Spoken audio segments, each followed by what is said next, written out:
gonna play the Worlds with this one. I'm not joking. Commander ruined Magic. No, it didn't. I'll fucking say it. Commander is the only good format of Magic the Gathering. This might come as an insane take, but Commander is like objectively the only good format. Maybe Pauper. Maybe Pauper. Because Pauper's slow enough that you could, you know, at least pretend. But let's not pretend that like Pioneer, Amalia, or like Rakdos midrange were fair decks. Let's not pretend that like Nadu or Rakdos or Hogak or that shit, or like Urza or Oko, those are fair decks. Yes, it did. How dare they ruin my boring game? What do you mean I can't just Urza Saga tutor for anything I want? What do you mean? What do you mean I have to engage with my friends in a for fun casual format that promotes deck building and ideology? I wanna play Blue Farm. I wanna play Rogak Silius. I wanna play Nadu. I wanna play. It's like, it's so lame how Magic players have the most insane love-hate relationship with like Commander. 50% of them love Commander and only play this game because Commander, which is like me. Roslyn and I would not play Magic at all if Commander didn't exist. Neither would my friend Zeke.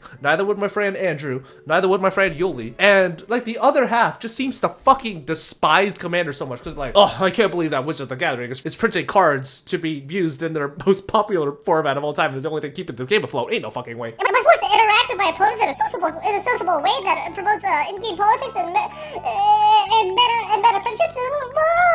My reaction when I cannot just instantly Nadu, Shuko, Natuko 50 times? Ain't no fucking way. It's crazy they made a card in a modern set for Commander. Yeah, like I'm not gonna pretend that Wizards card design isn't very silly at times in the sense where like, you know, like Modern Horizons 3 very clearly had Nadu as the prime example of a card that was very clearly kind of printed with like Commander in mind that ended up just accidentally being a modern staple. But like, you know, that's sort of like one of the outliers of the whole scenario. That was funny. Yeah, if you guys don't know, Nadu originally was printed to cast permanents as if they had flash, and it had the Nadu text, except it wasn't twice per turn, it was infinite, and it was only when your opponent targeted it. But they were kind of worried that this sort of card design, where it was like the permanents had flash, where it would kind of flash or like immediately overshadow cards like Gandalf the White, which were like just printed, and it's only like artifact and legendary spells. You guys get the idea. And they basically just like at the very last minute, in order to like save Gandalf, they printed Nadu as it currently stands. You know what I mean? That was very funny.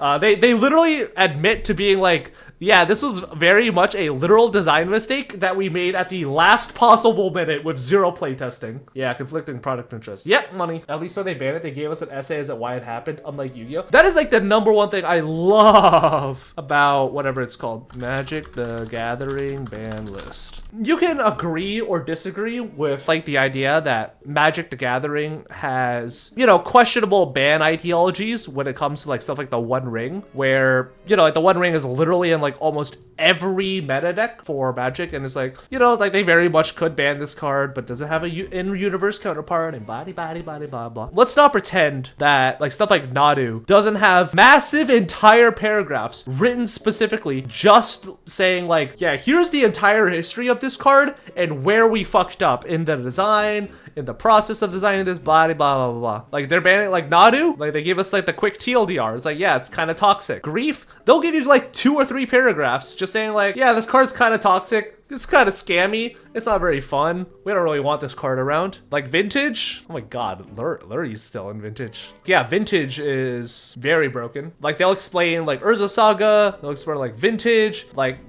Wizards of the Coast takes very, very much time to give at least reasonable sounding excuses or answers or reasoning for why certain cards are on the list or off the list or blah, blah, blah, blah among us. Yu-Gi-Oh! is just like, fuck it, buy our product. Buy our money. Don't play Spore. Spore's too expensive and kind of boring. Buy our new Gladiator piece or whatever set came out after the whatever it's called. I'm pretty sure it was like Wind Up or something. It's cool that they explain this, gives you insight into their strategy for the future. Yeah, it's very transparent, or at least way more transparent than like Yu-Gi-Oh! Or whatever, where you're able to at least understand where Wizards of the Coast comes from and what their sort of design philosophy is and what they deem to be like healthy play patterns and what's unhealthy, and like their ideas being like, yeah, it turns out Amalia was just like a little too good and we kind of overlooked like a certain combo or type deal. Shout out to Amalia forcing draws. Very, very balanced. You will play XYZs and like it. No more synchros for you. No whites allowed on my format.